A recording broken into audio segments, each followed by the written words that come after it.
participar y al mismo tiempo poder compartir parte de los conocimientos que he ido adquiriendo a través de la formación académica y también de la experiencia como profesional. Y es fascinante platicar un poco sobre el tema de salud, particularmente por la situación de la pandemia que nos está tocando vivir no solo en el país, sino también a nivel global.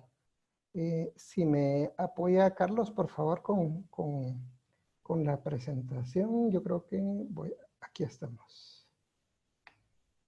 ¿Sí se logra ver? Sí, doctor, la podemos ver. De acuerdo. Entonces, el tema es replanteando el sistema de salud en Guatemala. Es un tema relativamente complejo debido a que, si nos hemos dado cuenta, todo lo que sucede a nivel de los países nos genera muchas interrogantes sobre si las cosas se están haciendo bien, qué está pasando con las decisiones que toman las autoridades, luego qué nos corresponde hacer a nosotros como ciudadanos. Por lo tanto, es un momento también adecuado para pensar cómo es nuestro sistema de salud, para ver qué otras alternativas tenemos como ciudadanos, como profesionales y como entes que pueden contribuir a la mejora de la sociedad. La agenda para la conversación es esta. Voy a tratar de hablar sobre datos muy generales, dar una introducción sobre qué es el sistema de salud, luego enfocarme sobre la definición de los servicios de salud, porque son importantes algunos indicadores, porque eso también nos va a dar la idea de cómo funciona la salud en el país. Luego, hacia dónde dirigirnos como sistema y finalmente ya habrá un espacio para las preguntas y respuestas. En principio, vamos a comenzar describiendo cómo es Guatemala en datos demográficos. El Instituto Nacional de Estadística estima que para este año 2020 aproximadamente somos 18 millones. Estas son proyecciones. Pero como ustedes pueden ver en la gráfica que está del lado derecho, esto se conoce como la pirámide poblacional. Nos da una idea de cómo estamos nosotros como país según la distribución de edades y cómo estamos por géneros también. Y nos podemos dar cuenta que el 48% de la población guatemalteca corresponde a hombres y el 51% a mujeres. Sin embargo, lo que sí es importante recalcar acá, y es lo que va a ser parte de nuestro conversatorio, es que es una población eminentemente joven, ¿verdad? Porque si vemos la pirámide tiene una base ancha, ¿verdad? Y como podemos evidenciar, el 45% de la población son menores de 18 años. Eso significa que casi la mitad de la población de Guatemala es un grupo bastante joven. Por lo tanto, eso nos permite comprender cuál debería de ser la dinámica para los próximos años y al mismo tiempo cuáles son los retos que tenemos como sociedad. Otro detalle que es importante en la cuestión demográfica del país es que el 60% de la población vive en condiciones de pobreza. Es un dato muy, muy importante porque también nos hace repensar sobre qué estrategias y cómo debemos proyectarnos tanto en situaciones como la pandemia, ¿verdad? Porque qué es lo que está pasando con mucha de la población que no tiene acceso, digamos, a los servicios de salud, pero que también se han visto afectados por el desempleo y por la escasez de recursos. Vemos también que el 23% de la población vive en extrema pobreza. Hay algunos indicadores que utiliza, por ejemplo, el Banco Mundial, en donde define que una persona entra dentro de la categoría de extrema pobreza cuando tiene solamente $2, menos de $2 para vivir por día.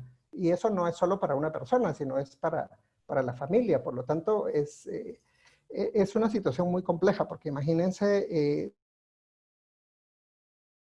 $2 quetzales, ¿verdad? Que es lo que tendría una familia para poder sobrevivir cada día y cómo satisfacer entonces todas las necesidades que hay, no solo en cuestiones de alimentación, en cuestiones de vivienda, en cuestiones de educación, pero particularmente cuando enfrentamos situaciones como una enfermedad, como la que estamos viviendo. ¿Qué es lo que pasa si las personas tienen pocos recursos? ¿Cómo poder enfrentar este tipo de situaciones? Por eso es importante hacer hincapié en los datos demográficos del país. Luego, entramos un poquito más a profundidad en la situación del sistema de salud. ¿Qué significa? Porque cuando nosotros escuchamos las noticias o escuchamos incluso las declaraciones de las autoridades, de muchos profesionales o incluso la gente que trabaja en los servicios de salud, dice, bueno, es que el sistema de salud es muy malo, el sistema de salud es fallido. Pero desde mi perspectiva hay como una sobreutilización del término sistema de salud y a veces no sabemos exactamente qué es el sistema de salud. Y aquí vamos a dar una definición, ¿verdad? El sistema de salud consiste en todas las organizaciones, personas y acciones cuya intención principal es promover, restaurar o mantener la salud. ¿Qué significa esto? Que es mucho más complejo que solamente decir, bueno, nuestro sistema de salud es fallido. ¿Por qué razón? Porque vemos en las noticias que a los médicos que están al frente de los servicios de salud, de los hospitales, por ejemplo, no tienen equipos de protección personal, les hace falta todo el insumo para que puedan dar una buena atención. Pero eso es solo una parte del sistema. Y aquí ya se expande la definición porque incorporamos a las organizaciones también las personas, pero algo importante, incorpora las acciones, ¿verdad? Luego, en el segundo recuadro vemos que el sistema de salud incluye todos los esfuerzos para influir en los determinantes de la salud. Por ejemplo, en la diapositiva anterior mirábamos que las condiciones de la población es que la gran parte de la población vive en situaciones de pobreza. Entonces, ese es un determinante para poder entender si tiene o no acceso a la salud, ¿verdad? Luego, fíjense que el sistema de salud en sí está regido por múltiples funciones y objetivos. Y a mí me gusta mucho este cuadro, esta imagen, porque aquí con el entendimiento de esta imagen podemos definir exactamente qué es lo que hace un sistema de salud y para qué sirve. Vemos que tienen funciones específicas, pero también tiene objetivos puntuales, ¿verdad? Dentro de las funciones, esto lo vamos a ir desglosando, ¿verdad? Para que podamos entender en qué consiste. Las funciones incorporan rectoría, también generación de recursos, el financiamiento, prestación de servicios de salud. Todas estas funciones, el objetivo fundamental es mejorar la salud de las personas, ¿verdad? Pero ¿cómo mejoramos la salud de las personas? Ese es un gran dilema porque lo que nos dicen las autoridades de salud es que históricamente la salud ha estado desatendida en Guatemala, entonces no hay una buena atención para las personas que incorpora esa buena atención. Si ustedes se dan cuenta, uno de los objetivos fundamentales es brindar un trato adecuado. ¿Cuántos de nosotros no hemos escuchado a las personas decir cuando van a los servicios de salud? Bueno, no me han atendido bien, incluso desde la recepción no hay un trato adecuado. Y luego cuando pasan con el médico o cuando pasan con el personal de salud, muchas veces la atención no se les brinda de forma correcta. Entonces, es importante entender que uno de los objetivos es el trato adecuado. El trato adecuado va mucho más allá también de esta interacción entre personas, es decir, cómo se da la interacción entre el personal de salud con el paciente o con los pacientes, con aquellas personas que tienen necesidades en salud.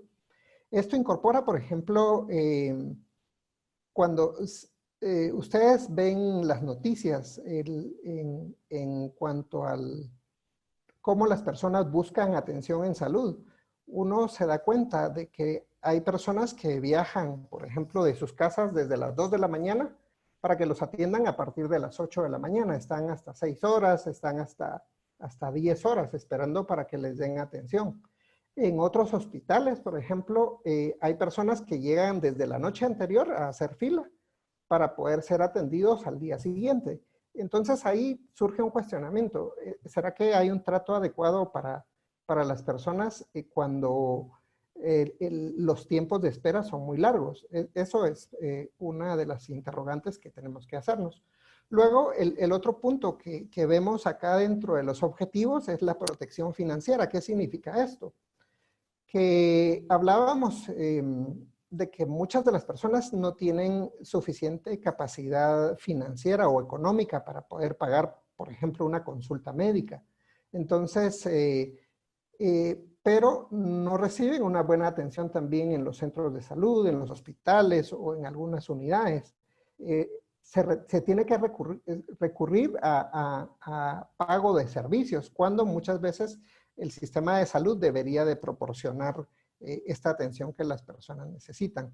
Entonces, estos son como los desafíos principales, pero el entender cómo es la dinámica del sistema de salud también nos permite a nosotros, digamos, como profesionales y las personas que quieran involucrarse dentro de la salud, ver cómo se pueden reorganizar estas prestaciones de servicio.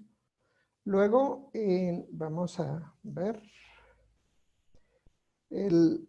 Aquí ya el tercer punto son los servicios de salud propiamente.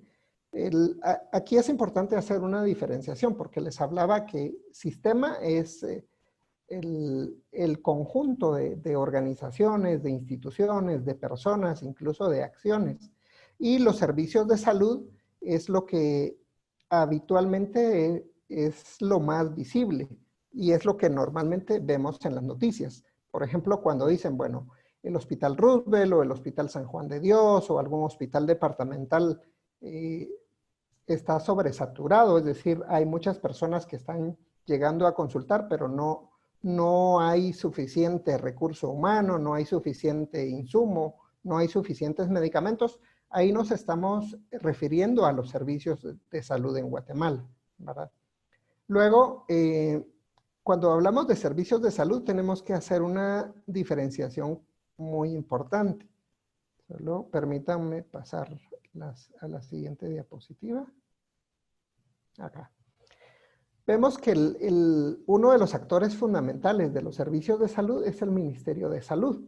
Y la estructuración del Ministerio de Salud, de los servicios, los divide en 3 niveles de atención. En el primer nivel de atención, que es la parte basal de esta pirámide, tenemos localizados los puestos de salud. Luego está el segundo nivel de atención. Se refiere particularmente a centros de salud. Aquí podemos desglosar un poquito más por categorías de centros de salud. Y el tercer nivel son los hospitales, ¿verdad? Y solo acá, por ejemplo, si nos quedamos con los servicios que tiene el Ministerio de Salud, es una gran red de servicios, porque cuando nosotros visitamos cualquier municipio, cualquier departamento o incluso la ciudad capital, vemos que la infraestructura o incluso el espacio físico de las unidades de salud que tiene el Ministerio de Salud son bastante grandes. Obviamente muchos de los edificios necesitan mejoras, necesitan equiparse más para que tengan una mejor calidad de atención, ¿verdad? Pero esta es como a grandes rasgos cómo se divide el Ministerio de Salud. Luego tenemos la parte del Seguro Social, que es otro actor importante a nivel de Guatemala. Y nosotros vemos que el Seguro Social a nivel de todo el país tiene 123 unidades y tiene también hospitales, la mayoría de ellos están localizados en la capital de Guatemala y hay muchos hospitales a nivel departamental. La estructura del seguro social es importante entenderla porque también presta otro tipo de servicios, por ejemplo, para personas que ya están jubiladas. Entonces tiene un programa que se llama de invalidez, vejez y sobrevivencia. El objetivo de esto es dar otro tipo de prestaciones como el pago de pensiones, pero también atención para enfermedades particulares, como por ejemplo enfermedades crónicas. Muchos adultos ya tienen padecimientos como diabetes, hipertensión, que necesitan medicamentos por largo plazo. Entonces, el Seguro Social es un buen soporte para muchas de las personas. Ahora bien, toda esta cantidad de servicios que presta el Seguro Social no cubre a una gran parte de la población, y eso lo vamos a ver en unos datos más adelante, porque solamente llega a cubrir al 17% de la población de Guatemala. Ese es un número bastante bajo, porque en realidad significa que muy pocas personas a nivel de país tienen acceso a la seguridad social. Ese también es un reto que tenemos para poder ir cambiando en las estrategias para mejorar el acceso a la salud a la población guatemalteca. Luego, si nos vamos a esta otra gráfica, vemos que solamente hablar de servicios de salud es muy complejo, porque vimos en principio, bueno, tenemos al Ministerio de Salud, tiene múltiples unidades a nivel de país que incorpora también hospitales de referencia. Ya vimos que el Seguro Social tiene su propia estructura, pero en esta gráfica, si ustedes se dan cuenta, ya incorporamos a otros actores que hay a nivel de la sociedad. Entonces vemos que en un sector específico está la seguridad social. La entidad más grande es el Ministerio de Salud con sus 3 niveles de atención, pero también observamos que hay servicios locales, es decir, en las comunidades, por ejemplo, hay organizaciones religiosas que pueden prestar servicios a través de determinadas obras de caridad o algunas clínicas que tienen establecidas, pero también vemos que están las entidades privadas, hay servicios que tienen alta complejidad. En la ciudad capital, por ejemplo, están hospitales que prestan atención solamente para enfermedades del corazón. En este caso está Unicar, pero también hay otras de alta especialidad que se dedican solamente al tratamiento de cáncer, por ejemplo. Y luego de eso tenemos organizaciones no gubernamentales. Hace algunos años había una estrategia que se llamaba extensión de cobertura.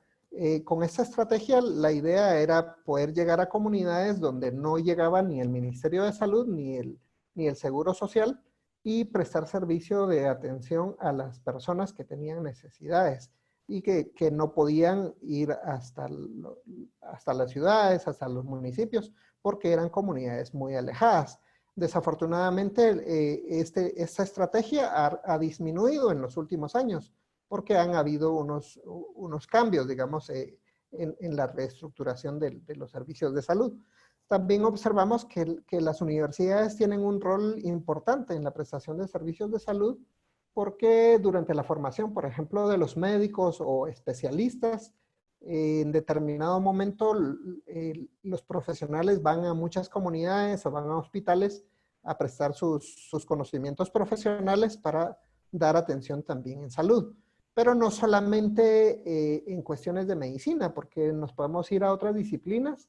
En el caso, por ejemplo, de odontología, en el caso de trabajo social o incluso de psicología, también tienen este tipo de prestación de servicios en donde las universidades juegan un rol importante. Luego, otra forma de estructurar es a través de programas específicos que tiene tanto el Ministerio de Salud como el Seguro Social y otras organizaciones en donde se enfocan a enfermedades como el tratamiento de VIH, malaria, la salud materno-infantil. No debemos olvidar que a nivel de Guatemala hay condiciones muy particulares, que en las comunidades hay una forma de aplicar también los tratamientos, las medicinas o la forma en que se curan las enfermedades. Entonces, si vemos en el lado izquierdo, tenemos la parte de medicina tradicional, que es otro actor importante a nivel de país que como ciudadanos tenemos que conocer porque tienen un rol importante para primero atender la salud. Hay comunidades o incluso hay personas que es su medio principal o es la primera modalidad de atención en salud para tratar las enfermedades, y esto se transmite de generación en generación. Es un dato que hay que tomar en cuenta al momento de hablar del sistema.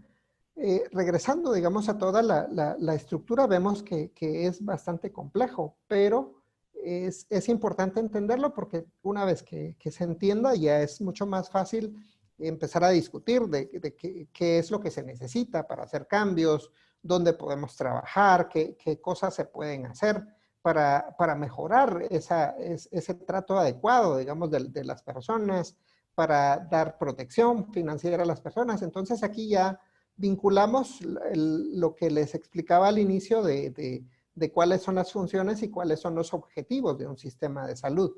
Al final, todas estas organizaciones, todos estos actores lo que buscan es dar una atención para esa mejora de la salud.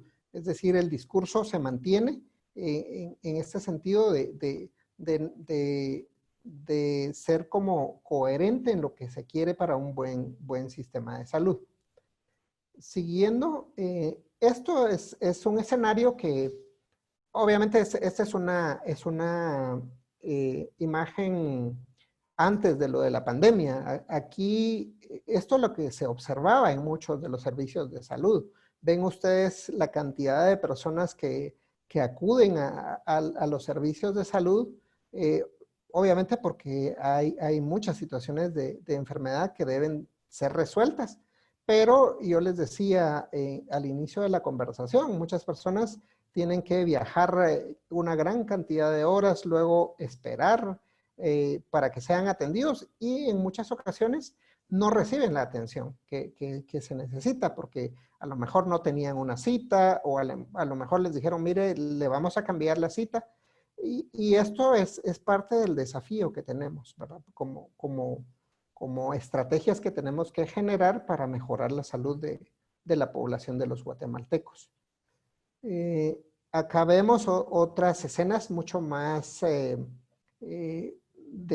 más cercanas de qué es lo que pasa con muchas de las personas que acuden a los servicios de salud. Tenemos una carencia de insumos, digamos, esto es una cuestión sistémica, pero sí puede ser mejorable. Es decir, si nosotros identificamos cuáles son los problemas que afectan a los servicios de salud y que al mismo tiempo afectan al sistema, podemos aportar estrategias, podemos decir cuáles son los cambios que se pueden ir generando. Luego, no es solo la población adulta que se ve afectada. Si nosotros vemos acá las condiciones en que nacen muchos de los niños, y esto es los que llegan a recibir una atención en un hospital, porque también hay mucha de la población que no llega ni siquiera a un servicio de salud, ya se los comentaba anteriormente. Si ustedes ven acá, la situación de los bebés es también bastante compleja, ¿verdad? No hay un espacio totalmente adecuado. Incluso aquí, si nosotros nos ponemos a pensar, el nivel de temperatura al que están estos bebés es bastante bajo, ¿verdad? Entonces, obviamente tienen ellos riesgo de adquirir otro tipo de enfermedades y en vez de recibir ese trato adecuado del que hablábamos, van a estar sometidos a situaciones mucho más complejas. Obviamente todo esto que ustedes ven acá se ve como un escenario pesimista y obviamente no se trata de eso, ¿verdad?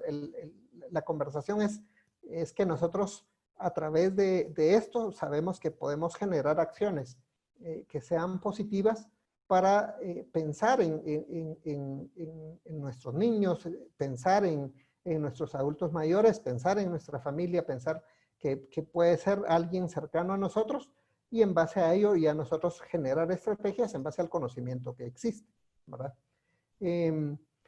Para poder entender un poco más en qué consiste, digamos, la salud y cómo hacer análisis, porque con las imágenes que nosotros vimos anteriormente, probablemente nos va a recordar mucho de lo que nos ha tocado vivir, se los decía, digamos, con familiares, con amigos, con conocidos, o incluso en conversaciones las personas nos pueden decir, miren, fui a tal hospital, fui a un centro de salud, fui a una clínica y fue muy difícil. Pero también escuchamos experiencias que son positivas.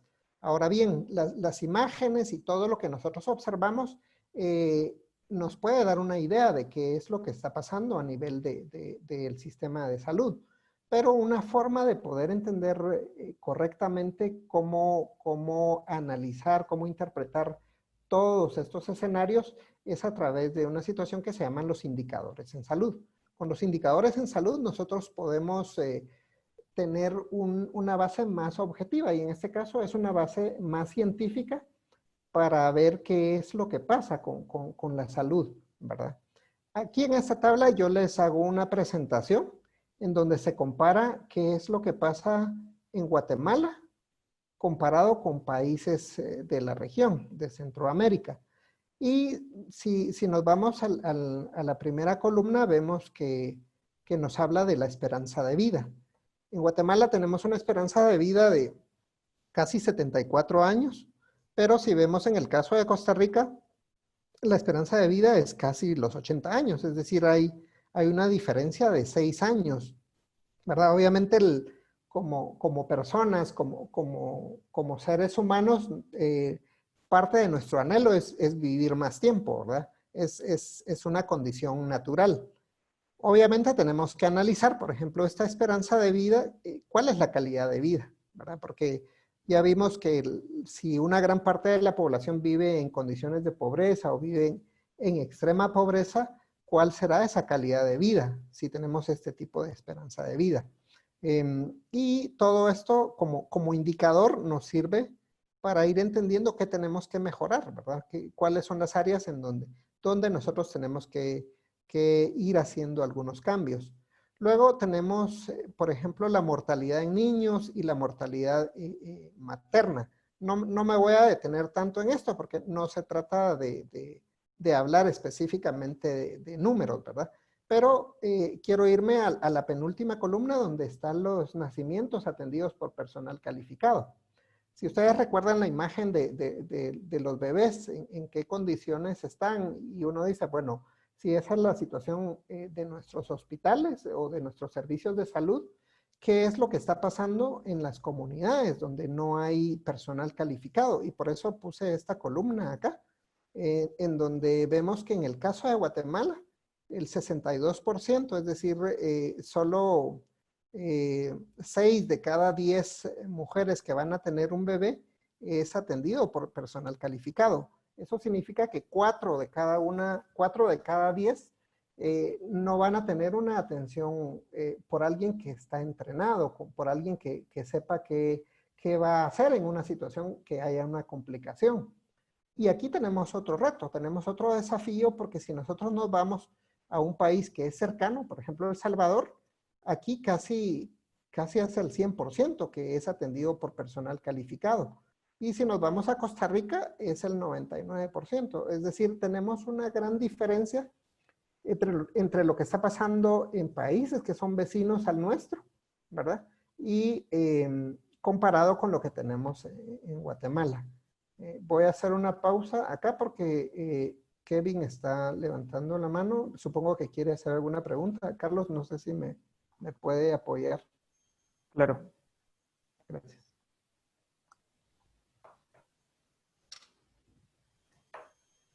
Acabo de solicitar a Kevin que pueda encender su micrófono, pero si no tiene audio, nos podría escribir la pregunta y yo se la hago llegar, doctor. Ok, excelente. Sí, entonces, en lo que hacen la pregunta, voy a seguir explicando un poco lo que pasa en relación a la atención por personal calificado. Les decía que tenemos una brecha y una diferencia muy importante con lo que está pasando en países cercanos. Muchas veces vemos a países más avanzados, digamos, con otras tecnologías, vemos qué está pasando en Estados Unidos, en Canadá o en países europeos. Sin embargo, hay experiencias muy cercanas a nosotros, digamos, Costa Rica, El Salvador, en donde han tenido muchos avances, específicamente en este indicador. No quiero que se confunda, ¿verdad? En relación a otras situaciones sociales, ¿verdad? Porque eso ya es un análisis un poco más complejo, ¿verdad? Pero vemos que hay grandes avances y es ahí donde nosotros tenemos toda esa brecha y podemos trabajar como sociedad para ir haciendo esos cambios. La última columna se refiere a la cobertura de la seguridad social, que es otro dato muy importante, porque el hecho de que las personas cuenten con un seguro es algo que en determinado momento puede ser de gran ayuda. En el caso de algunas enfermedades que son catastróficas, se llaman, hay tratamientos que son muy caros. Entonces, un ejemplo en el seguro social, digamos, un niño que nace con una enfermedad congénita o una enfermedad genética, digamos que es de difícil tratamiento, una dosis de un medicamento podría costar 100,000 quetzales, por ejemplo. O sea, solo una dosis, pero hay que ponerle una dosis cada 15 días o una dosis semanal. Entonces, imagínense ustedes ya un tratamiento de 400,000 quetzales para un mes es prácticamente imposible, pues no es algo que sea sostenible, digamos, para una familia, incluso para una familia que pudiera tener un poder adquisitivo alto, también representa un desafío y por eso la cobertura de la seguridad social es algo muy importante. Y vemos que en el caso de Guatemala es menos del 20%, sigue estando bajo y es casi el mismo valor para la mayoría de países centroamericanos, excepto en el caso de Costa Rica, que ahí ya es el porcentaje de la población que está cubierta por la seguridad social es muy alto. Eso les da, obviamente, a los costarricenses un soporte, digamos, en caso de que tengan una situación de enfermedad muy compleja, ¿verdad? Vamos a seguir. Aquí, Doctor, sí, disculpe, antes de que sigamos, ya tengo la pregunta de Kevin ok. y aprovecho para invitar a los participantes a que si tienen dudas las puedan hacer llegar por el chat y yo se las puedo hacer llegar a usted. Al final vamos a tener un momento para poder responderlas. Kevin nos pregunta por qué Guatemala califica tan bajo comparado con Costa Rica. ¿Algún ejemplo? Ok, sí, bueno, de hecho los indicadores que nosotros vemos acá son ejemplos de qué es lo que está pasando, digamos, entre Guatemala y Costa Rica. Ahora bien, ¿por qué es que está muy bajo, digamos, en relación a lo que está pasando en Costa Rica? Eso tiene que ver mucho por decisiones políticas, por cómo están definidas las leyes, cómo están hechas las normas.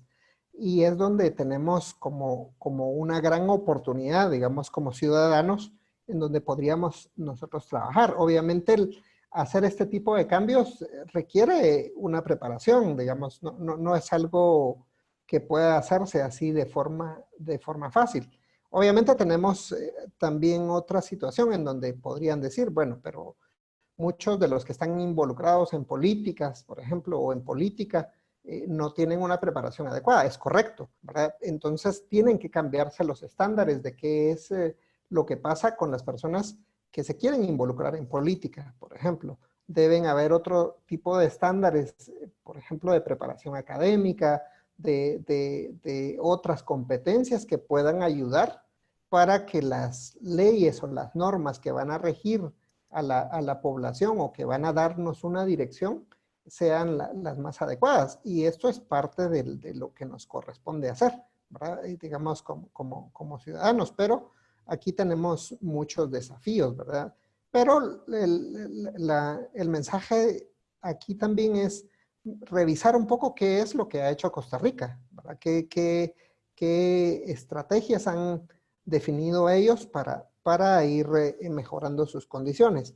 Ahora, por ejemplo, en el caso de los nacimientos atendidos por personal calificado, aquí hay muchas cosas que son importantes recalcar. Digamos, la configuración geográfica de Guatemala y Costa Rica son muy diferentes. Entonces, uno aquí en Guatemala para ir a una comunidad muy alejada, digamos, para ir de Huehuetenango al municipio de Varías, por ejemplo, no es fácil. O sea, antes se hacían 12 horas más o menos en el transporte público para llegar de la cabecera departamental a un municipio de ese mismo departamento.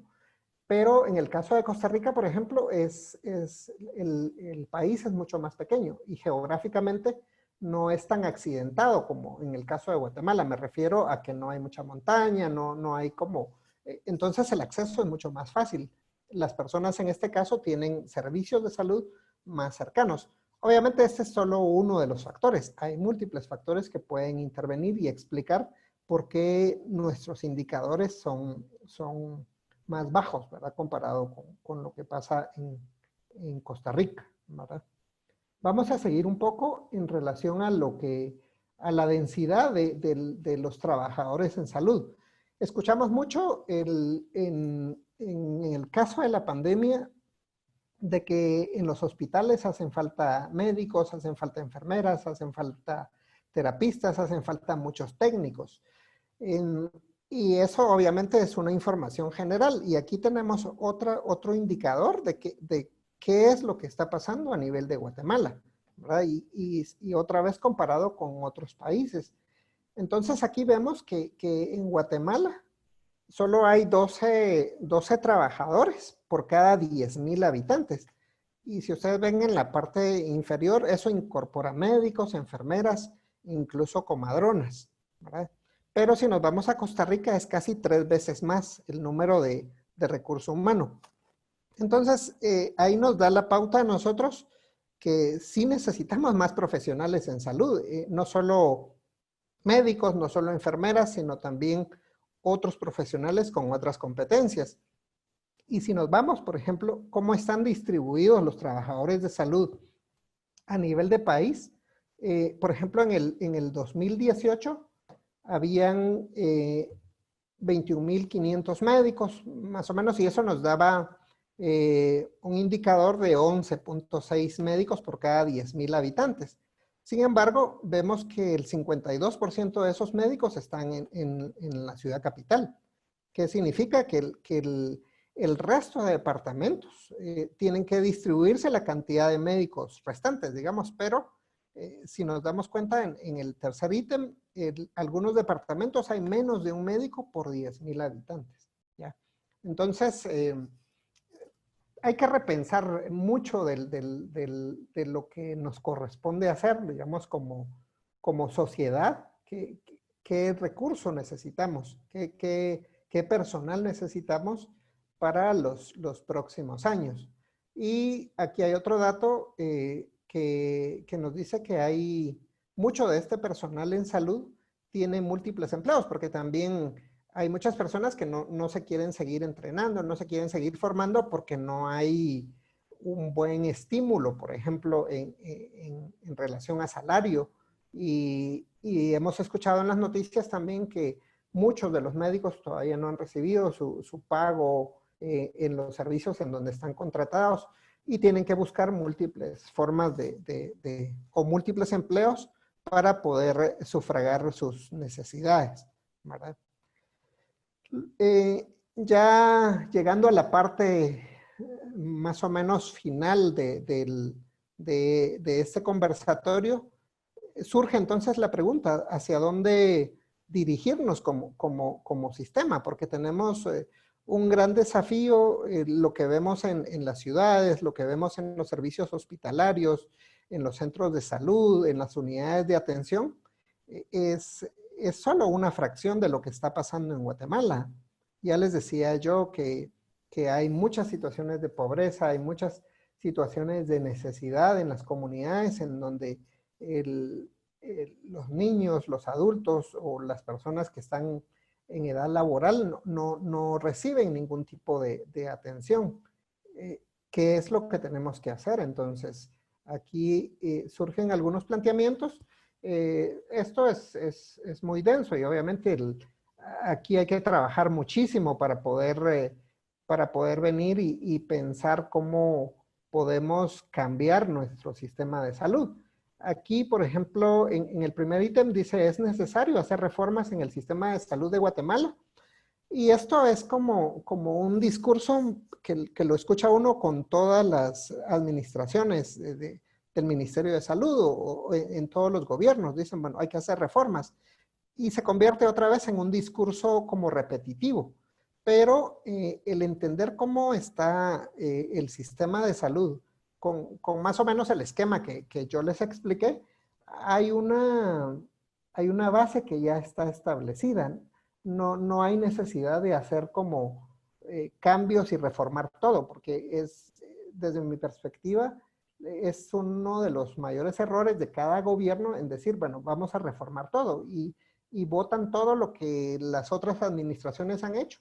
Y en vez de hacer eso, desde mi perspectiva, lo mejor es hacer una reestructuración, porque ya está toda la base. Ya solo hay que trabajar en ver cómo reestructurar, pero de forma estratégica. Luego, es importante fomentar el liderazgo en la formación académica de las nuevas generaciones para tener una perspectiva más integral de la salud. ¿Qué es lo que pasa con nuestra salud en Guatemala? Lo que sucede es que muchas veces creemos que la salud se enfoca básicamente, digamos, a hospitales y centros de salud, pero la salud en sí es mucho más compleja, incorpora las acciones sociales, desde nuestro estilo de vida, desde nuestra forma de alimentarnos, incluso, por ejemplo, la salud mental va acompañada, por ejemplo, a qué acciones de diversión tomamos como familia, cuáles son nuestros tiempos, cómo utilizamos nuestros tiempos de ocio. Eso incluso es parte de los conceptos de salud, pero es un concepto mucho más integral. Y poder entender eso significa que tenemos que fomentar ese liderazgo en las nuevas generaciones. ¿Por qué me enfoco mucho y enfatizo mucho la parte de las nuevas generaciones?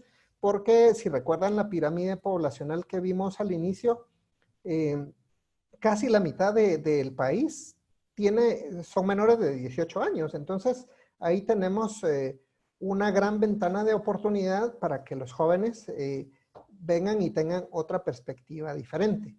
El otro dato importante es que tenemos que utilizar la evidencia disponible para hacer análisis y tomar decisiones. Muchas veces nos dejamos llevar por lo que nos dice el vecino, por lo que nos dicen los compañeros o por lo que escuchamos en las noticias y no nos detenemos a analizar qué información es la que está disponible. Ya después de esta conversación, por ejemplo, ustedes pueden venir y decir, bueno, analicemos los indicadores. Ya tenemos un dato mucho más específico porque ya hablamos con hechos, no solamente con lo que yo pienso, cuál es mi apreciación, sino voy a utilizar la información disponible. El otro dato es incrementar la participación de la sociedad civil en función de redireccionar los problemas de salud. Como les decía, la salud no es solo un hospital, una clínica, sino es el diario vivir. Y eso significa que tenemos que tener espacios saludables, donde poder hacer ejercicio, pero también tenemos que incorporar otras situaciones como la seguridad que tenemos que tener en esos espacios que vamos a utilizar para hacer deporte, por ejemplo. Y luego una parte que es mucho más compleja ya incorpora el diseño, la implementación de nuevas políticas, ¿verdad? Que eso ya es un análisis mucho más integral porque hay que hacer algunos cambios, ¿verdad? En normativas, en cómo dar una mejor orientación a la población.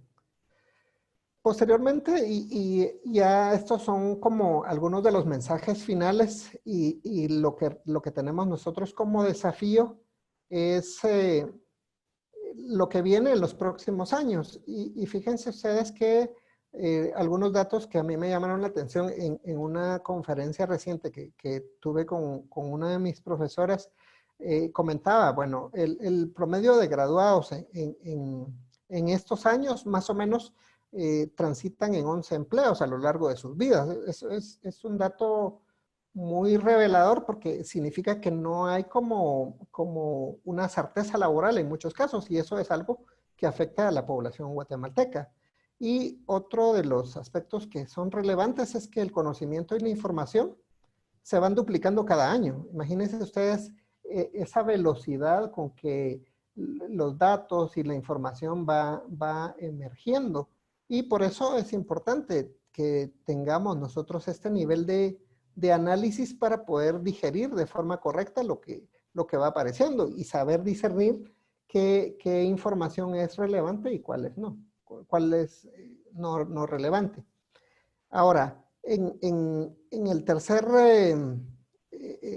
espacio dice, bueno, en los próximos años el 50% de los trabajos actuales desaparecerá. Imagínense ustedes ese escenario, pareciera algo aterrador, porque dice uno, bueno, si tenemos problemas en nuestros empleos actuales y si desaparece el 50%, ¿qué va a pasar con nosotros?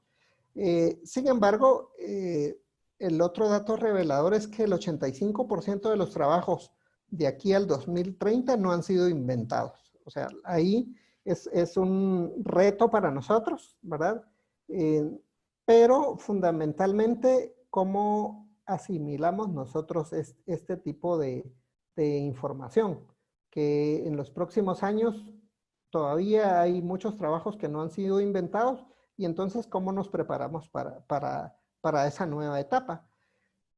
Esa nueva etapa significa que tenemos que crear otro tipo de competencias técnicas, otro tipo de competencias profesionales, cognitivas, pero al mismo tiempo tenemos que entender cómo es la dinámica social, qué es lo que pasa con los cambios laborales, cuál es la dinámica que pasa en las escuelas, en los colegios, en los servicios de salud y cómo eso también tiene impacto a nivel emocional para la toma de decisiones. Y es ahí donde tenemos una gran ventana de oportunidad. Hay mucha tecnología, hay mucho que está emergiendo y tenemos que embarcarnos en ese tipo de cambios para poder prepararnos. No nos tiene que dar temor, digamos, que en los próximos años muchos de los empleos desaparezcan, pero toda vez nosotros nos preparemos en múltiples competencias como se ve en esta diapositiva, cualquiera que sea el nuevo empleo que venga en los próximos años, vamos a estar preparados. Es decir, vamos a tener una capacidad de adaptación para poder ser personas competentes que al mismo tiempo podamos satisfacer esas necesidades que tenemos como seres humanos, pero fundamentalmente que podamos contribuir a una mejor sociedad, ¿verdad? Eso es lo que tengo para conversar con ustedes, ¿verdad? Estas son algunas de las referencias que utilicé y pues les agradezco bastante por su tiempo, ¿verdad? Creo que tenemos bastante espacio todavía tenemos un buen espacio para poder resolver dudas, preguntas, inquietudes y con todo gusto lo haré. Muchísimas gracias, doctor. Ha sido un verdadero gusto poder escucharlo. Tenemos bastantes preguntas que nos han llegado y también invitamos a las personas que están participando que las puedan hacer llegar por medio del chat y a quienes nos ven por Facebook que puedan también poner en los comentarios las preguntas y nosotros las trasladamos. La primera pregunta nos dice, actualmente el seguro social es un beneficio único para personas asalariadas o del sector formal. De ahí la baja cobertura a nivel nacional, tomando en cuenta que el 60% de la población se encuentra dentro del sector informal. ¿Sería factible abrir la seguridad social para ampliar la cobertura? a cualquier ciudadano que quiera pagar su cuota? Muchas gracias por la pregunta. De hecho, la Seguridad Social va implementando dentro de sus estrategias ir ampliando esta cobertura. Es una de las tareas y desafíos que se tienen pendientes, pero la idea es ir como incorporando incluso a pequeños contribuyentes o incluso algunos profesionales que trabajan de forma independiente, pero aún con estas nuevas estrategias la cobertura va a seguir siendo baja, es decir, el porcentaje no va a aumentar mucho, ¿verdad? Podría aumentar tal vez un 2 o 3%. Eso significa que llegaríamos a un 20%, más o menos en un corto plazo. Hay que hacer cambios mucho más radicales, digamos, en función de cómo proyectarnos como sociedad. Es decir, tiene que haber como una reestructuración de nuestros modelos educativos, luego abrir mayor oportunidades para empleos que sean formales y de esa forma ir captando como más personas para la seguridad social. Obviamente no es algo sencillo porque es una situación de país que viene de muchos años, pero sí hay formas de cómo poder hacer ese tipo de cambios. Otra pregunta, en comparación con un seguro médico privado, pagar X hace mucho más sentido. ¿Por qué no se ha estimulado este modelo en sectores informales? ¿Se han contemplado hacer paquetes con distintos tipos de cobertura para que las personas puedan acceder a ellos y tener cobertura? Sí, es una pregunta un poco compleja en el sentido de que digamos, a nivel de país tenemos un poco de problemas, o tal vez no un poco, sino bastantes problemas en nuestros sistemas de información. ¿Cómo vamos recopilando, digamos, toda la información de las personas que están involucradas en la formalidad? Si hay problemas muchas veces con las personas que están dentro de la formalidad, es más difícil recopilar información de las personas que están en la informalidad, porque precisamente están, digamos, no están establecidos en un sitio particular. El Seguro Social incluso estuvo creando unas estrategias hace algunos años para incorporar, por ejemplo, el trabajo doméstico dentro de la seguridad social, pero no fue algo que haya prosperado, ¿verdad? Pero se están buscando otras estrategias para poder ampliar esta cobertura.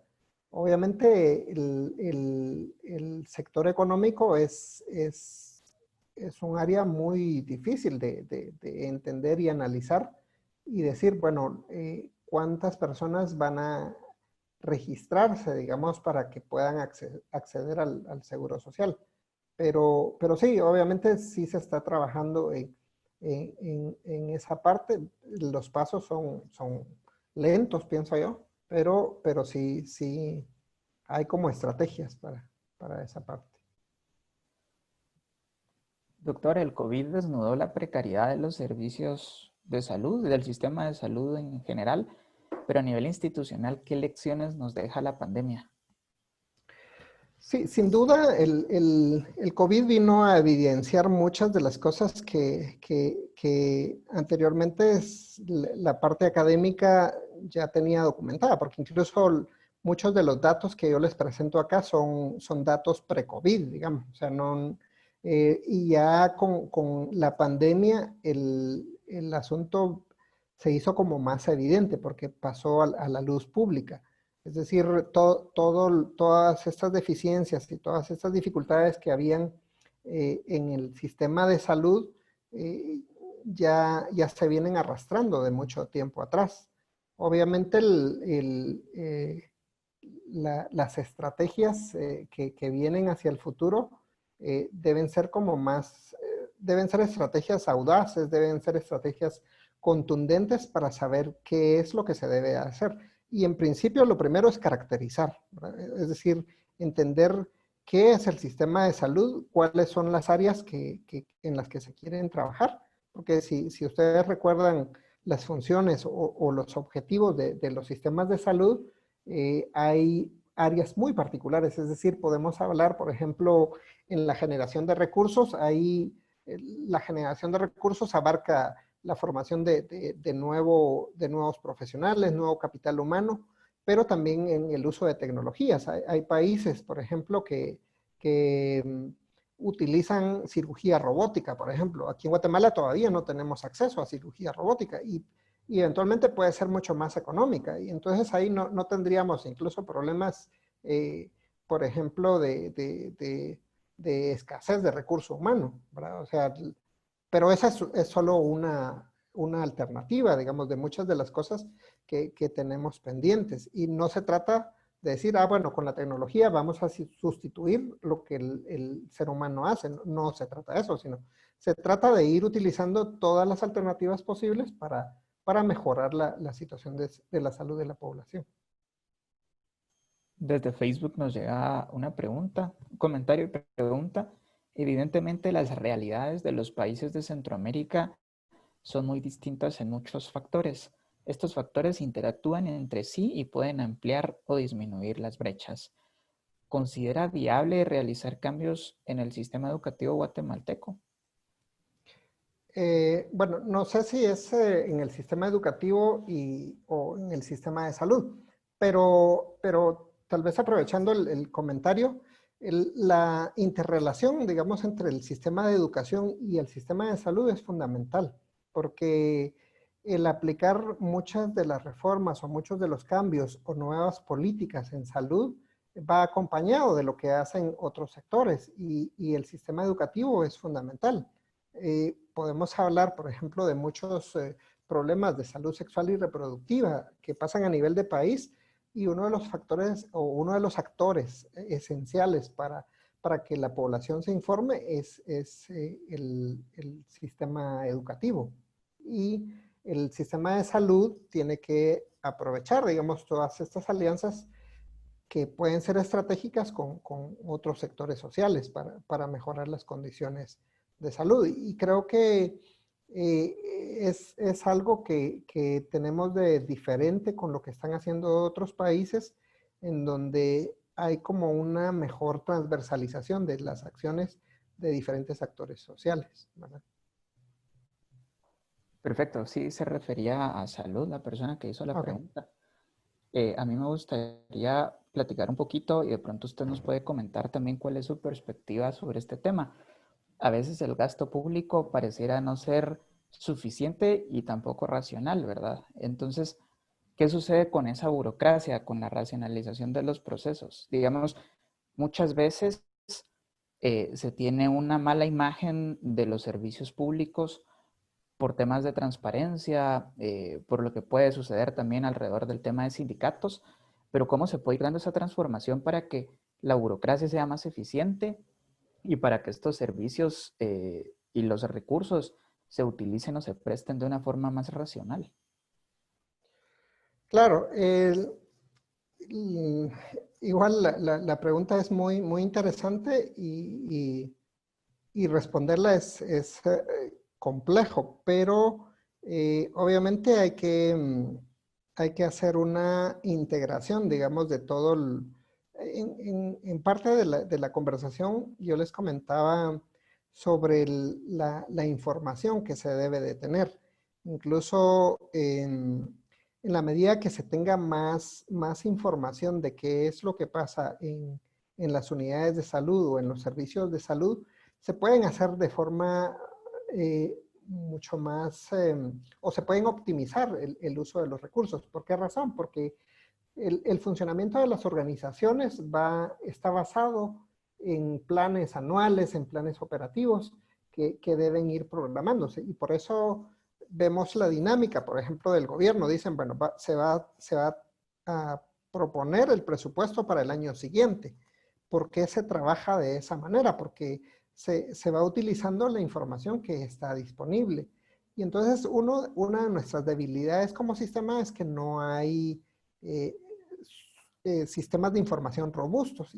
Y al haber pocos sistemas de información robustos, eso da pauta a que haya en algunas ocasiones mal manejo de fondos, que pueden ser intencionados o no intencionados. Pero caemos nuevamente a esta parte de que tenemos que usar todos los sistemas, digamos, empezando con el sistema de información, cómo se recolectan los datos y a partir de esos datos nosotros podemos hacer mejor rectoría, podemos auditar, digamos, lo que se está gastando. Obviamente hay que pensar en todos estos actores porque la parte de salud también involucra la parte de políticas públicas, es decir, quienes manejan poder, digamos, dentro de la toma de decisiones. Usted mencionaba un poco lo de los sindicatos. ¿Cuál es el rol, digamos, de los sindicalistas a nivel de los servicios de salud? ¿Cuál es el papel de ellos en la toma de decisiones y cómo influyen para la adquisición de medicamentos, para la adquisición de nuevo equipo, para que los hospitales estén abastecidos, para la mejora de salarios, digamos, del personal de salud? Es decir, involucra una discusión mucho más amplia en relación a analizar los datos disponibles y luego cómo se va a ir procesando esa información para finalmente tomar acciones que sean en favor de la población. Doctor, y eso pasa también mucho por el tema fundamental, y que usted lo tocaba, de la reestructuración del sistema de salud, ¿verdad? Que además pasa por inversión en infraestructura, el gasto público, pero incluso por reformas mucho más estructurales y de otra jerarquía, como la ley de servicio civil, por ejemplo. Totalmente. ¿Cuál considera usted que es el factor más determinante, lo que es medular para reformar y que no podemos esperar más tiempo?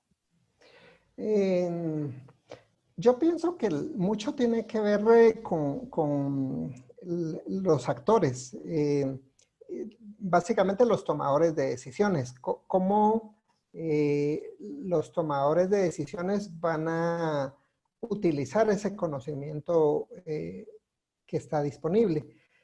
Y me refiero a los tomadores de decisiones porque en una de las recomendaciones que hablaba de hacia dónde vamos, hablaba de liderazgo.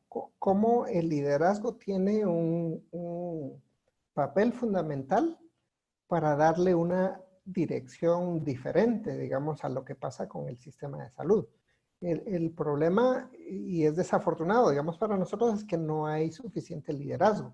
Entonces, eso no permite dar este giro para poder tomar la dirección correcta en muchos casos. Y muchas veces esta situación de liderazgo no permite que las personas se atrevan a tomar esas decisiones, porque venir y decir, bueno, tengo liderazgo, pero el liderazgo tiene que ir acompañado también de competencias profesionales, de preparación para ir viendo qué es lo que corresponde hacer. Yo creo que fundamentalmente es el capital humano, y por eso yo enfatizaba también que tenemos que visualizar cómo formar a nuestros nuevos profesionales, ¿verdad?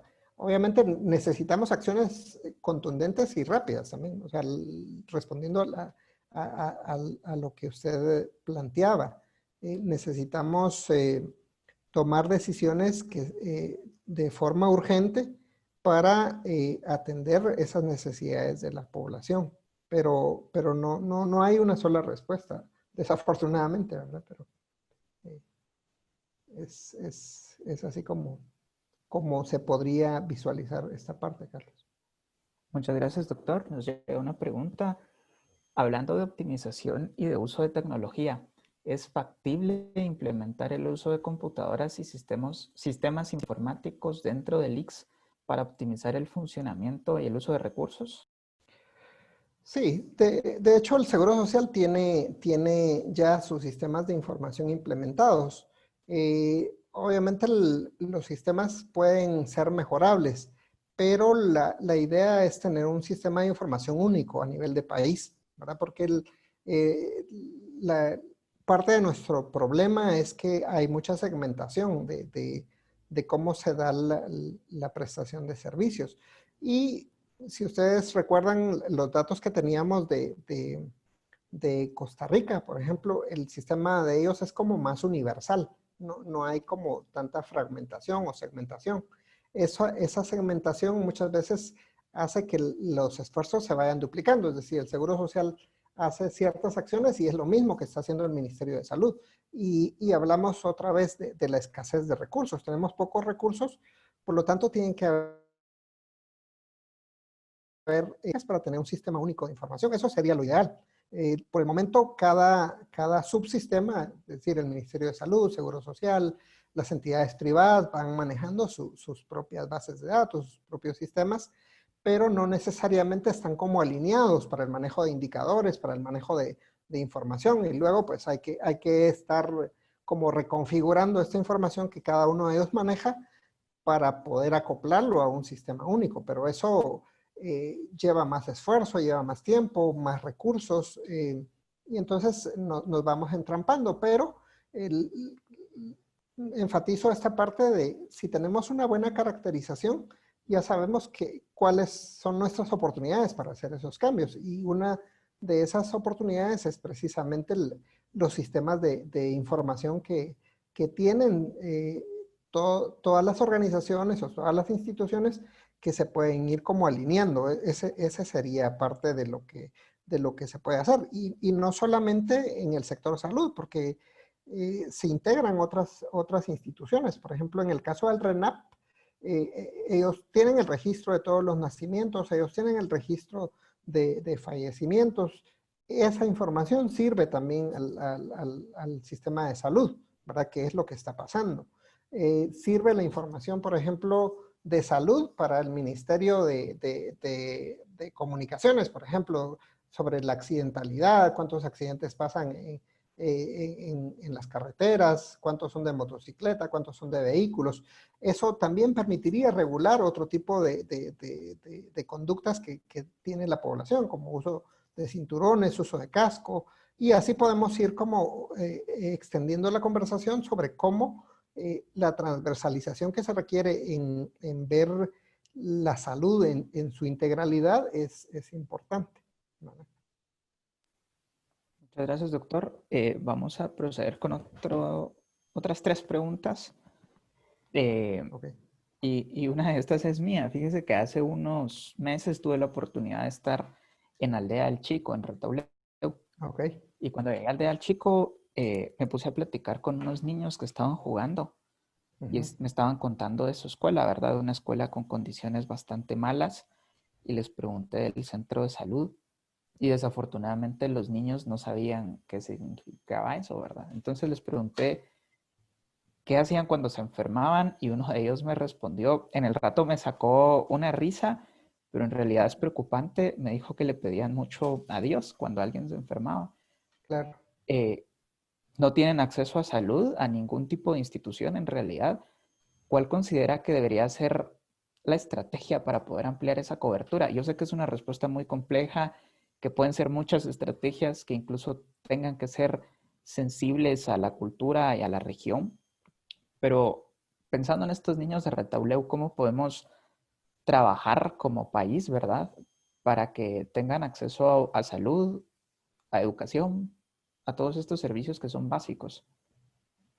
Claro, gracias Carlos por su pregunta. Fíjese que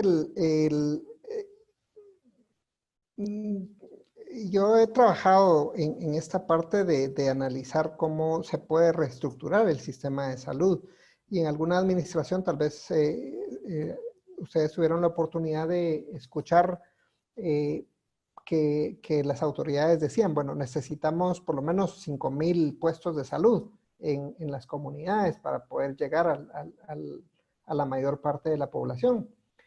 Sin embargo, lo que yo les decía es que tenemos una estructura de servicios de salud en primero, segundo y tercer nivel de atención. Y existen estándares internacionales que nos dicen, bueno, el primer nivel de atención tiene que atender el 85% de las necesidades de salud de una población, ¿verdad? Entonces, pero ¿qué pasa con nuestro primer nivel de salud en Guatemala? tal vez si mucho atiende el 5% de las necesidades en salud o al 5% de la población. Es decir, hace falta el otro 80% y es una brecha amplísima. Ahora, lo que yo he sugerido y me he sentado, digamos así, con grupos académicos, con autoridades sanitarias, es hacer esta reestructuración y correr algunos de los servicios de salud de tercer nivel a segundo nivel y otros de segundo nivel a primer nivel. No es una reforma como tal, sino es una reestructuración y con ese cambio logra mejores indicadores porque cambia la cantidad de recurso humano.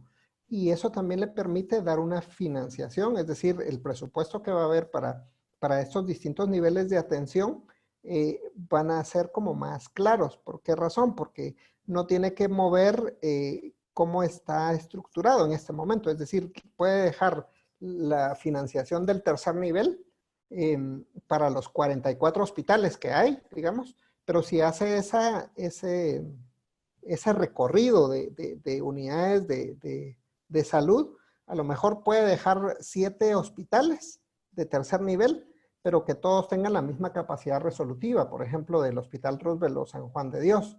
Entonces, ya maneja mejor los fondos para el tercer nivel, luego lo mismo va a ser para el segundo nivel y así se va para el primer nivel. Con ese cambio habría más oportunidad para poder llegar a las comunidades. ¿Por qué razón? Porque automáticamente generamos una mayor cantidad de recurso humano. Ahora bien, ese recurso humano tiene que, lo mencionaba yo en la conversación, tiene que tener una visión mucho más amplia, entender qué es lo que pasa en las comunidades, cuál es el comportamiento, digamos, de las personas al momento de que se enferman, qué es lo primero que hacen, hacia dónde se dirigen, a quién buscan, cómo adquieren sus medicamentos.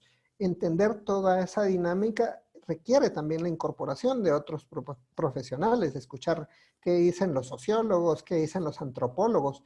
Es decir, no limitarme solamente a mi campo de la medicina, porque yo me formé, digamos, en medicina, sino tengo que escuchar a otros actores que ellos tienen su propia perspectiva y el entender estas otras perspectivas va a permitir generar mejores estrategias para poder llegar a las comunidades, llegar a estos niños que usted mencionaba, que eso se va replicando en todas las comunidades del país, desafortunadamente, porque muchos no, se quedan sin servicios de salud, digamos, ya nos podemos extender a otros servicios básicos que también son necesarios, pero es una forma que se puede hacer. Hay muchas estrategias, pero yo veo esta como una estrategia bastante viable, pero sí hay que venir y promover y sentarse a discutir y analizar eso con otros actores. Muchas gracias, doctor. Hablando un poquito del tema comunitario, de los modelos de salud incluyentes, ¿cómo se puede vincular también lo comunitario con lo institucional? Digamos, hay mucha medicina tradicional y no tradicional que juega un rol importante en la vida de nuestras comunidades. El tema de las comadronas, por ejemplo, Claro. es algo que se puede trabajar o vincular de una mejor forma para tener modelos de salud más resilientes. ¿Hay experiencias positivas con esto? Por supuesto, y de hecho, esta parte de la medicina tradicional que lo puse en uno de los esquemas es fundamental porque en las comunidades existen saberes, se llama. Entender estos saberes que tienen las personas es importante para poder vincularlos. Obviamente hay mucho cuestionamiento, ¿verdad? De la efectividad, por ejemplo, de si resuelven o no problemas de salud particularmente del sector médico, por ejemplo, porque no hay este convencimiento de que la medicina tradicional pueda resolver muchos de los problemas. Sin embargo, para eso se puede aplicar también la ciencia, es decir, la parte científica puede venir e indagar un poco más, hacer estudios ya muy bien coordinados para ver la efectividad. Y es que el otro papel fundamental en las comunidades, las personas que tienen o que trabajan en medicina tradicional son personas reconocidas por las personas, por los de la comunidad. Y ahí creo que hay que hacer alianzas para poder venir y utilizar los conocimientos que ellos tienen y hacer como un vínculo, ¿verdad? Con la parte de medicina que se utiliza, digamos, a nivel clínico, a nivel hospitalario. Eso permitiría que hayan más alcances, ¿verdad? A las comunidades.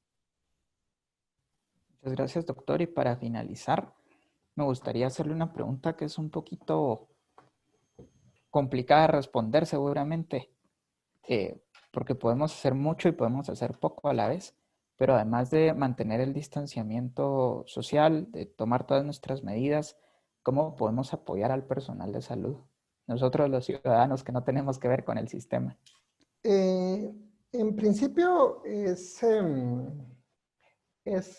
informarse un poco más, es decir, por ejemplo, hay mucho temor de que la enfermedad nos pueda llegar en determinado momento, pero también se ha documentado que muchas personas acuden a los servicios de salud a veces por síntomas que no necesariamente necesita llegar, por ejemplo, a un hospital. Y entonces ahí hay como una saturación también de los servicios en determinado momento. Ahorita el problema con muchos de los servicios de salud es que consultas externas están cerradas, por ejemplo, entonces solo hay acceso a las salas de emergencia. Entonces, esta sobreutilización podría poner en riesgo al personal de salud, en principio. Pero la otra parte es cómo tener este autocuidado. Como personas tenemos responsabilidades específicas y empieza por las acciones sencillas, digamos, la higiene, el lavado de manos, el uso de mascarilla. Eso va a reducir los riesgos de que nos enfermemos, pero que también protejamos a las otras personas que son cercanas a nosotros. Esto va a hacer que eventualmente los servicios no se sobrecarguen, ¿verdad? De personas que necesiten atención en determinado momento.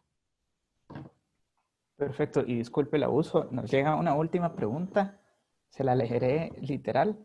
La Claro. mejor medicina es la preventiva. Se han desarrollado algunos programas en esta vía. ¿De qué forma se puede apoyar a optimizar el uso de estos recursos? Sí, gracias. La medicina preventiva, de hecho, en análisis de salud de población o en análisis de salud global, es una herramienta muy poderosa, ¿verdad? En función de que es más costo efectiva, es decir, la prevención de enfermedades, al final de cuentas, va a permitir que las personas vivan de manera más saludable, ¿verdad? Pero esta medicina preventiva inicia desde el hogar, ¿verdad? Desde la forma de cómo se alimenta, del el grado de actividad física, distintas acciones que se pueden ir haciendo a nivel de hogar, pero también se tienen que crear otro tipo de ambientes que sean más saludables. Necesitamos como más parques, por ejemplo, más ciclovías, otro tipo de infraestructura en donde tenemos que ir abriéndonos paulatinamente, ¿verdad? Porque es parte de nuestros desafíos. Creo que ya se está empezando a trabajar en esa parte. Algunas localidades o algunas ciudades van teniendo otro tipo de conceptualización de cómo mejorar el acceso a la población, cómo hacer ciudadanía, cómo ir velando por nuestros derechos como personas y la salud al mismo tiempo es un derecho y es ahí donde se puede ir trabajando en acciones integrales que sean de tipo preventivo, ¿verdad? Y ya podemos ir analizando como enfermedades muy puntuales o condiciones de salud muy puntuales en donde se puede hacer de prevención, digamos, no solo a nivel local, sino a nivel de país y que puede tener impactos bastante positivos, ¿verdad? Muchas gracias, doctor. Ha sido un verdadero honor poder escucharlo. Queremos agradecer también a todos los asistentes a este webinar. pero antes de cerrar el evento formalmente, quisiéramos pedirles por favor que nos apoyen llenando una encuesta. Esto nos toma 2 minutos, va a estar abierta durante 2 minutos para que puedan retroalimentarnos y esto nos permite seguir desarrollando este tipo de eventos. De mi parte, quisiera agradecerles por haber participado, también a las personas que nos estuvieron viendo desde Facebook. Es un tema que se puede extender muchísimo. Voy a compartirles además los enlaces a nuestras redes sociales, donde nosotros compartimos normalmente las convocatorias que hacemos. Estamos teniendo este tipo de eventos todos los lunes y los jueves. Pueden encontrarnos en las redes sociales de AGEDE, la Asociación de Jóvenes Ex-Becarios del Departamento de Estado, en la página de Facebook de State Alumni también, y en la página de Facebook de la Embajada de Estados Unidos en Guatemala.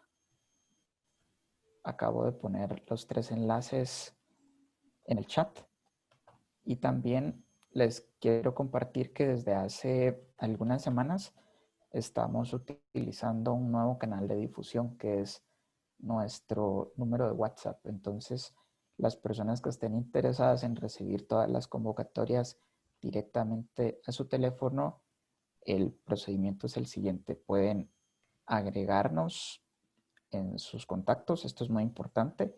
Nos envían un mensajito por medio de WhatsApp diciéndonos que tienen interés en poder recibir estas convocatorias y a partir de ese momento las estarán recibiendo.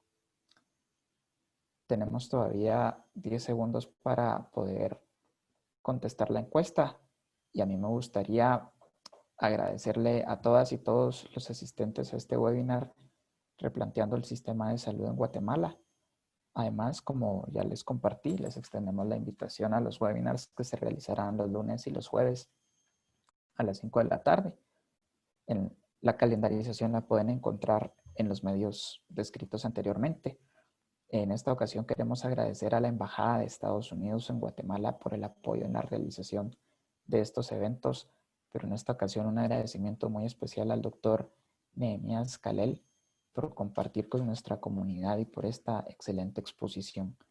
Para la Asociación de Jóvenes Ex-Becarios del Departamento de Estado, significa mucho poder converger en estos espacios de reflexión, construir desde el diálogo y sobre todo hacerlo en esta nueva realidad condicionada por la pandemia del COVID-19.